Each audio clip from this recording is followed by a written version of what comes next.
Sumimasen minasan. Oke, jadi selamat datang di channel Satoria, di mana di channel ini kami akan nge-review beberapa anime dan juga mengajari kalian bagaimana cara berbahasa Jepang. Nah, di kesempatan kali ini kami ingin introduce dulu, memperkenalkan diri kita dulu ke kalian.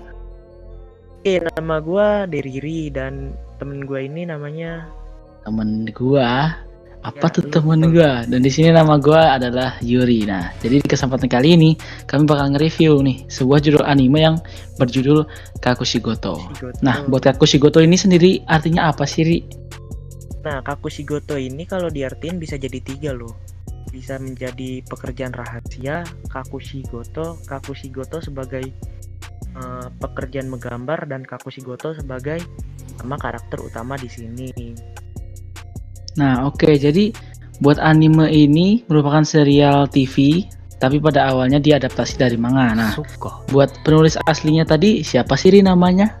Untuk penulis aslinya namanya Kumeta Koji, lalu ditulis ulang skripnya oleh Takashi Aoshima dan didireksi oleh Yuta Murano. Untuk seiyuu sendiri atau dubber, Goto Kakushi diperankan oleh Hiroshi Kamiya. Hiroshi Kamiya ini juga pernah menyuarai suara untuk Otonasi Yuzuru dari Angel Beats, Yato dari Noragami, dan Araragi Koyomi dari Monogatari series. Kalau untuk Hime disuarakan oleh Takashi Rie. Nah, jadi buat rating dari anime ini sendiri mencapai 8,1. Nah, jadi kita langsung masuk aja ke sinopsis dari anime ini. Oke, jadi anime Kakushigoto ini merupakan anime slice of life yang bercerita tentang single parent, Goto Kakushi dan anaknya Hime yang berusia 10 tahun. Dengan latar belakang mangaka bergenre ecchi. Nah, Goto ini tidak pengen anaknya tahu tentang pekerjaannya. Anime ringan ini yang bisa dinikmatin semua kalangan. Banyak komedi ringan yang gue pikir gitu-gitu aja tapi beda tiap episodenya. Seiring pengembangan plot, alurnya semakin dalam dengan penggunaan plot yang maju mundur, yang berhasil membuat gue secara pribadi tertarik. Oke, jadi kita langsung masuk aja ke dalam review animenya.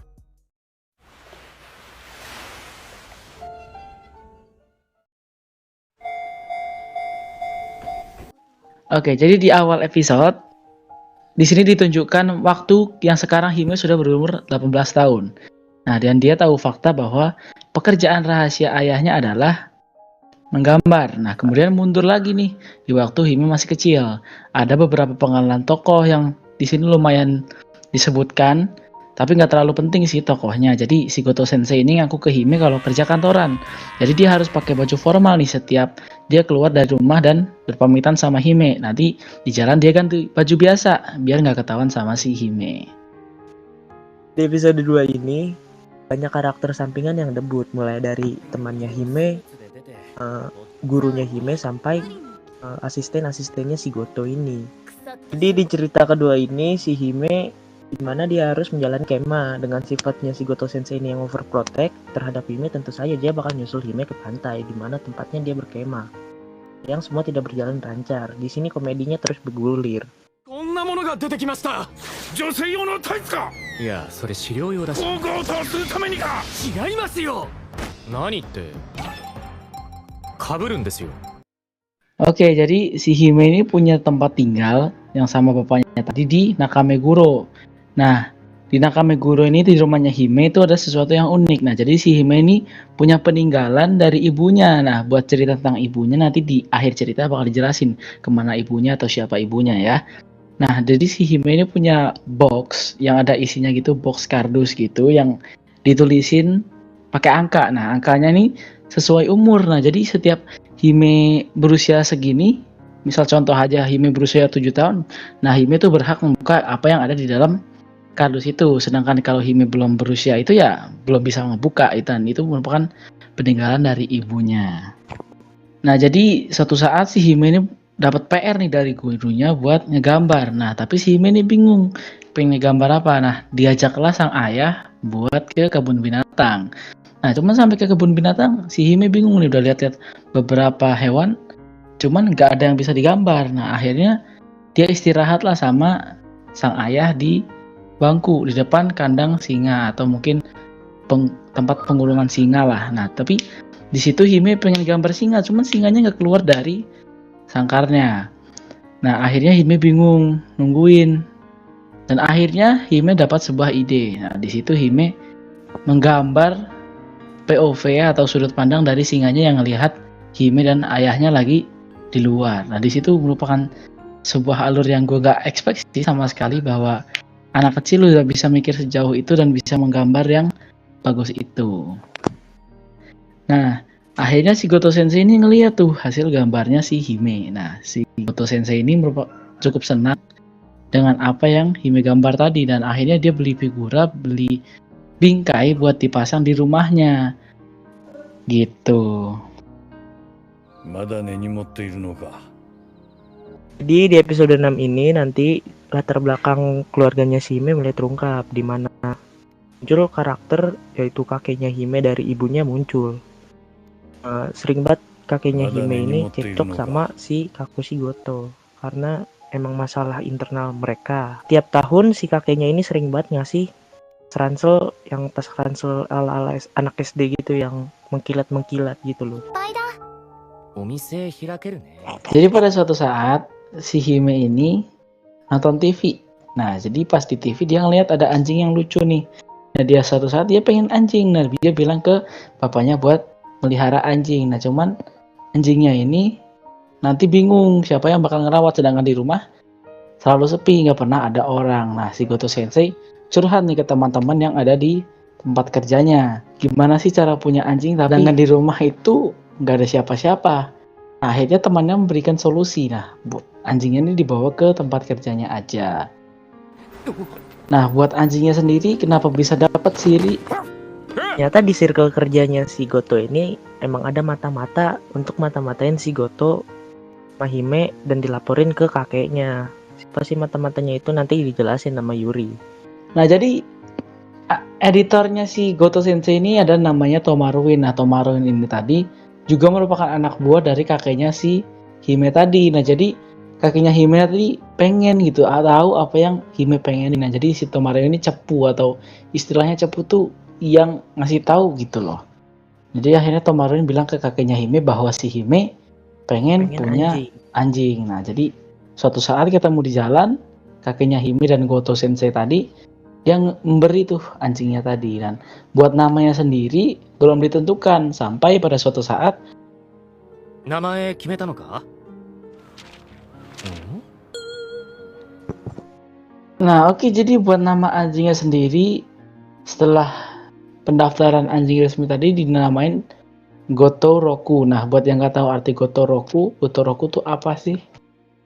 Kalau ditranslatein sendiri, Goto Roku itu sebenarnya dapat diartikan sebagai pendaftaran, tapi Hime salah mendengar dan jadi kayak ada space gitu di tengah. Dia ngedengarnya jadi Goto Roku. Sama keluarganya dan angka 6 gitu loh. Nah, oke, jadi selanjutnya waktu itu bakal maju ketika Hime tiba-tiba udah sampai umur 18 tahun aja nih. Dari situ kayak tone colornya ditunjukin itu kayak sedih gitu. Nah, apa yang bakal terjadi? Nah, di sini bakal keungkap semuanya. Jelasin, Ri. Jadi tadi yang diceritain sama Yuri kalau maknya ini dari awal emang udah nggak terlalu dijelasin spesifik mana emaknya. Jadi ceritanya mainnya ini mengalami kecelakaan kapal, di mana kapalnya tenggelam dan jasadnya belum ditemukan sampai saat ini. Nah, jadi dari setelah Hime lahir atau 8 tahun ini, si Goto udah mencari jasad istrinya tadi. Cuman nggak ketemu-temu nih, dia sampai ngebayar orang, cuman masih belum ketemu. Nah, dan dia udah ngebayar orang segala macam, terus infonya ketahuan ke publik. Nah, penggemarnya tahu, dia kecewa dong. Jadi penggemarnya kecewa, sedangkan si Gotonya ini mikir bahwa penggemarnya tuh nggak bakal suka lagi sama karyanya gitu. Jadi akhirnya si Goto ini berhenti dari pekerjaannya dan memilih pekerjaan lain untuk menghidupi si Hime. Ya, jadi selama 2 tahun si Goto ini dia kerja serabutan, apapun dia kerjain hingga suatu ketika dia ada pekerjaan di gudang buku. Dia harus kayak ngangkutin buku-buku gitu. Sayangnya dia kena kecelakaan di sana. Salah satu kaki rak bukunya tadi patah dan menimpa si Goto ini. Jadi dia koma selama setahun lebih.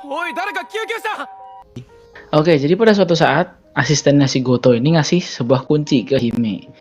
Nah, kunci apa itu? Nah, di sini si Hime pergi ke Kamakura dan menuju ke sebuah gudang yang tertutup. Nah, di situ semuanya bakal terungkap. Si Hime bakal tahu apa yang ayahnya pekerjakan dari dulu. Di situ dibukalah dan dia mengetahui fakta bahwa susunan rumah yang di Kamakura itu sama seperti yang di Nakameguro. Di situ juga ada box-box umur tadi dan segala macam salinan apa yang ayahnya kerjakan.